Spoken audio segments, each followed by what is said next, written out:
नमस्कार, स्वागत है आपका हमारा समाचार में और मैं हूं आपके साथ दिव्या शेखावत। देखिए, कई दिनों से मेरे ना सोशल मीडिया प्लेटफॉर्म्स पर एक मैसेज आ रहा था कि आप हनुमान बेनीवाल जी के पास क्यों नहीं जा रही, उनसे बात क्यों नहीं कर रही और आखिर में हनुमान बेनीवाल जी कहाँ चले गए। तो आप चिंता मत करिए, हनुमान बेनीवाल जी यही है और 112 दिन हो गए हैं, वो कहीं नहीं गए हैं, इसी शहीद स्मारक पर है, मेरे साथ हैं और बहुत स्वागत करेंगे बेनीवाल जी का और जानेंगे कि 112 दिन का संघर्ष आखिर में कहाँ पहुंचा है। पहले तो बहुत स्वागत, आप कैसे हैं? बस अच्छा हूँ। लोकसभा चल रही थी और लोकसभा के अंदर लगातार उपस्थिति भी आवश्यक है।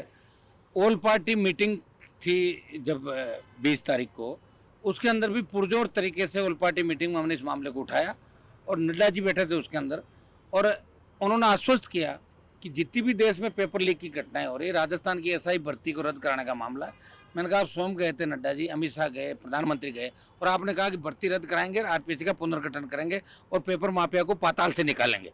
तो नड्डा जी ने कहा कि 193 में हम इस मामले में चर्चा कराने की बात करेंगे। इस देश में जो पेपर लीक की घटनाएं बढ़ रही है, ये चर्चा हाउस के अंदर होनी चाहिए। जिस तरह ऑपरेशन सिंदूर और दूसरे मामलों की चर्चा हमेशा 193 में और दूसरे मामले में होती रही।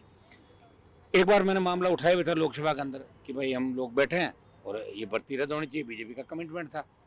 तीसरा बड़ा आंदोलन किया, जेर भरो आंदोलन चलाया, बड़ी रैली की, गवर्नर से मिले, बीच में भी आंदोलन चले और लगातार शायद 75 दिन मुझे खुद को होंगे 112 दिन के अंदर से मैं 70-75 दिन खुद बैठा प्रयास कर रहे हैं। कोई ये नहीं कह दे कि फॉर्मेलिटी करके चले गए, इसका रिजल्ट क्या रहता है। दिल्ली कूच हम करेंगे, लेकिन हम चाह रहे हैं कि हाईकोर्ट का एक बार जो भी निर्णय आए, हाँ या ना, उसके बाद हम कूच का ऐलान करेंगे और फिर दिल्ली का कूच बड़ा होगा, वो अंतिम कूच होगा, क्योंकि उस कूच के बाद तो हमें कुछ करना पड़ेगा। या तो दिल्ली रद्द करेगी और या फिर हम अंदर होंगे या बाहर होंगे। तो दिल्ली कूच का इसलिए हम तारीख का ऐलान नहीं करें कि पहले हाई कोर्ट का फैसला आ जाए, जो भी आए वो उस फैसले के बाद हम अगला निर्णय करेंगे। अच्छा, आपको क्या लगता है हाई कोर्ट का क्या फैसला होगा? क्या यहाँ बैठना सफल होगा आपका? निश्चित रूप से हाई कोर्ट भी देख रहा है, जज कर रहा है।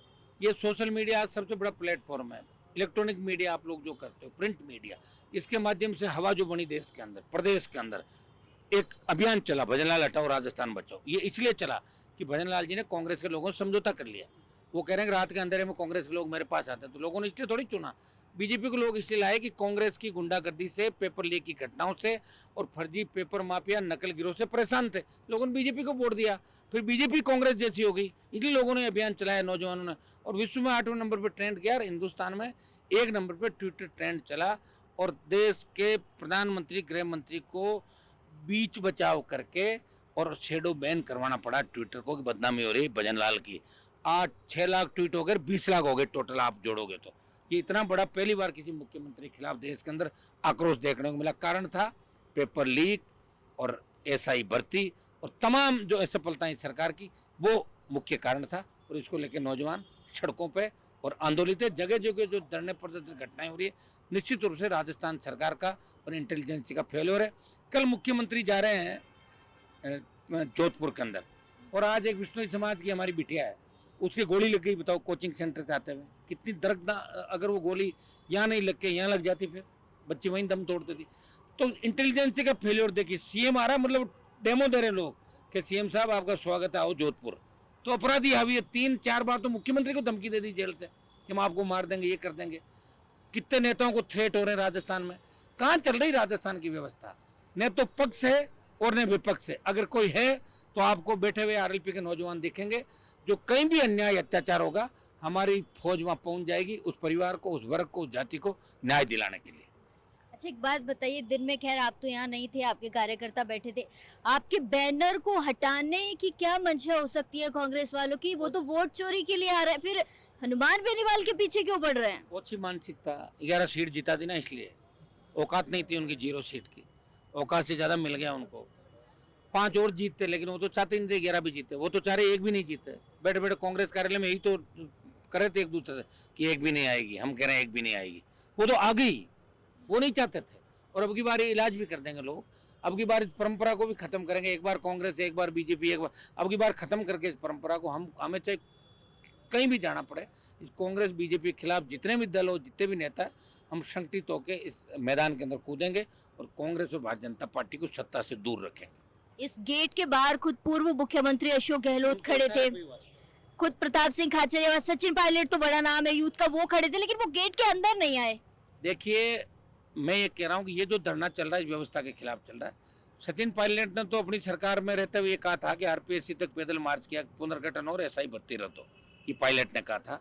और चूंकि नौजवानों के अंदर ये बार बार उठती है पायलट क्यों नहीं बोल रहे, तो मैं अगर बैठता हूँ तो सचिन पायलट को मेरे साथ बैठना चाहिए। हमने तो बहुत धरने साथ दिए। जब पायलट को लाठियों से पीटा था बीजेपी सरकार ने, तब पहली बार शायद लाठी खाई इन्होंने जीवन में। उस समय मैं धरने पे था इनके लिए, मैं सस्पेंड हुआ था इनके लिए। याद करना चाहिए उनको कि वो व्यक्ति ऐसा है कि मैं जब निर्दलीय था फिर भी मैं कांग्रेस के साथ खड़ा रहता था। कांग्रेस मुझे मार रही थी फिर भी उनके साथ था कि मैं बीजेपी के खिलाफ था। इन लोगों की मानसिकता आप देखो कि हम हनुमान जी के साथ नहीं है, चाहे हम बीजेपी के साथ हो जाए, हमें तो सीटें चाहे बीजेपी जीत जाए लेकिन ये नहीं जीतने चाहिए। ये ओछी मानसिकता उन लोगों की। और इसीलिए मेरे धरने पे यहाँ कहाँ आवश्यकता थी, पीछे जाके कर लेते। और बैनर लगाने की आवश्यकता थी, किस चीज़ का बैनर लगा रहे थे? गहलोत, पायलट, जूली और डोटासरा चारों थे, उन्होंने कहा अंदर चले जाओ, अंदर चले जाओ। ये गलत बात है ना, इस तरह उकसा के लोगों को भेजना। फिर मैं भी कांग्रेस कार्यालय के अंदर कूदाऊंगा कार्यकर्ताओं को, फिर क्या होगा? ये तो अच्छी बात नहीं है। मैं ऐसी ओछी हरकत नहीं करूँगा। मैं देखिए जो करूँगा के करूँगा, लेकिन जो होगा ठीक नहीं होगा। कांग्रेसियों को माफ़ी मांगनी चाहिए इस बात के लिए कि हमने गलती से हमारे उस भाई के टेंट में चले गए जो हमारे राहुल गांधी और प्रियंका गांधी के साथ खड़ा है दिल्ली के अंदर, जो वोट चोरी के खिलाफ नारे लगे। तुम तो यहाँ सही इस बार को नारे लग रहा हो, लोकसभा में कौन जाने दे रहा था? वहाँ तो मैं खड़ा हूँ लोकसभा के अंदर, हम कर रहे हैं प्रदर्शन, हम लड़ रहे हैं लड़ाई। तो ये कांग्रेस की ओछी मानसिकता दर्शाता है। लेकिन मैं इंडिया अलायंस में हूँ अभी तक, अभी फिलहाल मेरा छोड़ने का कोई इरादा नहीं है। लेकिन यहाँ कांग्रेस पार्टी के भी खिलाफ हूँ और बीजेपी के भी खिलाफ हूँ। चोर चोर मोचेरे भाई, एक सांपनाथ दूसरा नागनाथ। अच्छा, राहुल गांधी को लेकर क्या कहेंगे? उन्होंने चुनाव आयोग पर सरासर वोट चोरी का इल्जाम लगाया, आप क्या कहते हैं अगर आपसे पूछा जाए? देखिए, वो जो पढ़ा रहे थे उस समय, वो तो मैं भी था इंडिया अलायंस की मीटिंग में, बताया तो ठीक था उन्होंने कि वोट चोरी हो रहे हैं। कहीं न कहीं तो चुनाव आयोग को इस पर स्पष्टीकरण देना चाहिए और चुनाव आयोग को भागना नहीं चाहिए। और जिस तरह सांसदों का मार्च था, उस मार्च में गिरफ्तारियां करना ठीक नहीं है। तो लोकतंत्र की सरासर हत्या हो गई कि एमपीज को आप 300 एमपी को पकड़ रहे हो, आप फिर कैसे देश बचेगा बताओ? ऐसे तो आर्मी रूल लागू कर दोगे, इमरजेंसी लगा दोगे आप पूरी, फिर कैसे कोई व्यक्ति बोलेगा? गलत बात है। चुनाव आयोग को संतुष्ट करना चाहिए बैठा के, और जो उन्होंने सबूत दिए निश्चित रूप से वो वोट चोरी के सबूत थे, उसमें कोई दो राय नहीं। नरेंद्र मोदी इस पर अपनी चुप्पी तोड़ेंगे लगता है तो आपको? नरेंद्र मोदी जाने, मुझे तो क्या पता।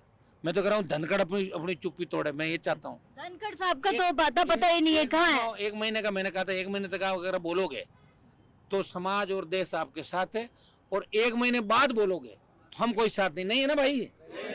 या 6 महीने तक वेट करोगे कि कोई अस्पताल में भर्ती हो जाए और बाद में बोले अंतिम सांस लेंगे? हम नहीं है साथ, फालतू थोड़ी हम लोग।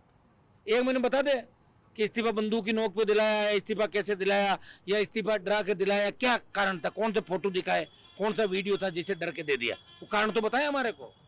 ये मान सकते हैं कि सिर्फ डर की वजह से धनखड़ साहब गायब हैं, अभी तक सामने नहीं आए, उन्होंने बताया भी नहीं है। क्या कई धनखड़ साहब डर गए देश के अंदर? तो डर तो रहा ही है। सरकार के पास वो ताकत है, ईडी, सीबीआई, पैरामिलिट्री, मिलिट्री, बहुत ताकत होती है। ये तो आप पर भी आ सकती है। तो मेरे तो आ ही रखी, आ क्या सकती है? बिजली काट तो दी मेरे, और क्या था भाई? मेरे से पैसे भी ले लिए, बिजली भी काट दी। हमले मेरे ऊपर 3-4 बार हो ही गए, मरा नहीं है तो भगवान के हाथ में मरना करना, तो वो तो उसी समय का होता 5 मिनट का। तो ये तो आई आफत, लड़ी रहा हूँ ना इस आफत से, भागा थोड़ी मैदान छोड़ के। मैं कांग्रेस के नेताओं की तरह रात को भजन लाल के दरवाजे पर नहीं गया। मैंने उनको टेलीफोन नहीं किया भजन लाल जी हमारे घेवर पहुंचाओ घर पे, मंगवा लिए घेवर कांग्रेस वालों ने भी कि आप दिल्ली जा रहे हो तो हमें भी दो। हनुमान बेनीवाल उन नेताओं में से नहीं। अच्छा, एक बात बताइए, सत्यपाल मलिक जी हमारे बीच नहीं रहे, गवर्नर रहे हैं, उनको जो राजकीय संस्कार, अंतिम संस्कार उनका नहीं किया गया, उस सम्मान, राजकीय सम्मान के साथ, क्या कहेंगे इस पर? मेरे उनसे बहुत अच्छे रिश्ते थे मलिक साहब से, और मैं अस्पताल में भी मिलने उनसे गया। कई कार्यक्रम, सीकर का एक कार्यक्रम था उसमें हम साथ थे। वो हमेशा किसान की बात करते थे, पद पे रहते हुए पहलवान बेटियों के लिए बात उन्होंने करी, हमेशा करते थे, और वो बड़े मजबूत योद्धा थे। और चूंकि देखिए प्रधानमंत्री ने भी उनके साथ अच्छा नहीं किया, सीबीआई की एक चार्जशीट में उनका नाम, जिसमें वो खुद प्रार्थी थे, उसी में उनको आरोपी बना दिया सत्यपाल मलिक को। और जब मैं मिलने गया दोबारा, तब उनसे बात ढंग से नहीं हो पाई मेरे से, वो बहुत ज़्यादा बीमार थे। और जब उन्होंने अंतिम सांस ली, उसके बाद उनकी पार्थिव देह पे पुष्पांजलि अर्पित करने मैं अस्पताल गया, और मैंने वहाँ मीडिया के सामने ये भी कहा था कि मोदी और अमित शाह को छोटी मोटी व्यवस्था भुला के व्यक्तिगत व्यवस्था भुला के इनको सम्मान देना चाहिए। ये सम्मान इनको नहीं, ये किसान कौम को सम्मान है, और बीजेपी ने नहीं दिया, और किसी ने चूत तक नहीं की। वह बहुत से एमपी थे, वो तो ये बयान भी नहीं दे पाए। मेरे साथ 10 एमपी थे कांग्रेस के, वो तो ये भी नहीं बोल पाए कि सतपाल मलिक जी को सम्मान मिलना चाहिए कि नहीं मिलना चाहिए। इतनी डरी हुई कांग्रेस से, आप बताओ मुझे क्या कांग्रेस पार्टी से उम्मीद रखोगे, आप बताओ। का मतलब किसी नेता मंत्री का बेबाक होके बोलना उसके लिए हानिकारक हो जाता है। 100%। आपके लिए भी कहीं ना कहीं हानिकारक है बेनीवाल मेरे जी। लिए तो, हाँ मेरे लिए तो पूरा ही हानिकारक। मैं तो जान हथेली पे लेके चलता हूँ हमेशा। तो एक दिन जाना ही है। वैसे कोविड में मर गए थे बहुत से एमपी और मंत्री, देखा आपने, उसमें हम भी चले जाते, जाते जाते ही बचे थे। तो बचे हैं तो कम से कम जीवन इनके लिए तो करके जाएं कुछ, ताकि दूसरे लोग तो नहीं कहें। कोई ये तो नहीं कहे कि राजस्थान में या देश में सारे डरपोक हैं। लोग मर्द लड़ाई तो लड़ रहा है, कोई योद्धा है किसान कौम की लड़ाई तो लड़ रहा है, तो लड़ तो रहा हूँ राजस्थान के सम्मान की लड़ाई। अच्छा, एक आखिरी सवाल पूछते हैं। शिक्षा पर आपने बात की, आपने जो है लोकसभा में मुद्दा भी उठाया था, कई सारे पोस्टर्स बैनर्स लेकर आप बाहर भी खड़े हुए थे। क्या लगता है कि बारिश में जिस तरीके से झालावाड़ में जो हादसा हुआ था, उस हादसे के बाद कोई सबक लिया गया? क्या मेरे को सरकार जागी है? मेरे को तो लगता है कि कुछ पैसा अलॉट कर दिया, कुछ पैसा सैंक्शन कर दिया, कुछ बिल्डिंग गिरा रहे हैं, भूल जाएंगे। नई बात 9 दिन, या जब तक लोग नई बात को लगातार, नहीं तो वोटर याद रखता, उन्हें नेता याद रखते। सरकारी स्कूल के अंदर अमीर गरीब ने, अमीर के बच्चे भी सरकारी स्कूल में पढ़े, कलेक्टर का पढ़े, एमपी का पढ़े, एसपी का पढ़े, एमएलए का पढ़े, अपना आप सरकारी स्कूल ठीक हो जाएंगे। आप देखिए कई सरकारी स्कूल ऐसे जो बहुत अच्छा रिजल्ट देता है। आप कुछ भी नहीं लगता अगर उस स्कूल को रोक लेते हैं आप, और 10 दिन बाद मरम्मत करा के तोड़ के वापस बना देते। बजट की कोई कमी नहीं देश के पास, स्टेट के पास इतना बजट है, इतना पैसा बाहर से आता है हमारे पास दूसरी योजनाओं का जो लैप्स होता है स्टेट के अंदर। लेकिन दुर्भाग्य से हम काम भी करते हैं, आजकल लोगों ने भी आदत पकड़ ली कि मरने के बाद मुआवजा लेके घर चलते बढ़ो, इतना ही आंदोलन है। मुआवजा, संविदा पे नौकरी, इतना वो मिलता भी नहीं, बाद में ढूंढते रहते हैं मुआवजे के लिए। हमारे जैसा नेता बीच में होते हैं, वो तो मुआवजा दिला देते हैं, पूरा पीछा नहीं छोड़ते अधिकारियों का। लेकिन कई नेता होते हैं ना, उठा के ताली बजा के चल देते हैं, उन्हें तो मुआवजा मिलता, उन्हें संविदा पे नौकरी, परिवार भटकते रहता है। जैसे हमारे एएसआई सुरेंद्र चौधरी जो सीएम की सिक्योरिटी के अंदर अपनी जान दे दी, कहाँ मिला इसके परिवार को, बताओ मुझे। गए थे ना एक नेताजी उनको लेके, क्या वो दिला दिया? मैं तो लोकसभा में उठाया उनका मामला, नहीं मिलता। लेकिन दिलाएंगे, हम दिलाएंगे। जब चारों तरफ से कोई थक जाएगा, जब कोई कहेगा अब कहीं नहीं है कुछ नहीं, फिर मैं जाऊंगा और दिलाऊंगा उसको। तब तक देख लो, लोगों की भी तो आदत है ना घूमने की, चारों तरफ यूं घूमते रहते हैं। घूम घाम के थक जाओ, जब हमें बताते हैं हम करा देंगे आप।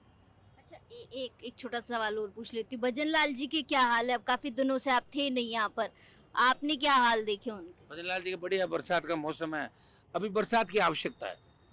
अभी पश्चिम राजस्थान में बरसात की बहुत बड़ी आवश्यकता है। भजन लाल जी बार बार ये कह रहे थे कि मैं जहाँ जाता हूँ बरसात होती, पता लग जाए। कल जा रहे हैं जोधपुर, अगर जोधपुर, नागौर, बाड़मेर में अच्छी बरसात हो जाती है तो इस बात को मानना पड़ेगा। कल आपको पता है किरोड़ी लाल जी ने भी करवाई थी कृत्रिम बारिश इस तरीके वो तो की? कराते रहते हैं, हमेशा बारिश कराई उन्होंने, समय समय पे अलग अलग रूप में बारिश करवाई उन्होंने। उनका ड्रोन उड़ा था लेकिन वो नीचे आ गया। डॉक्टर साहब ड्रोन अब आ गया नीचे। चलिए, बहुत शुक्रिया सर।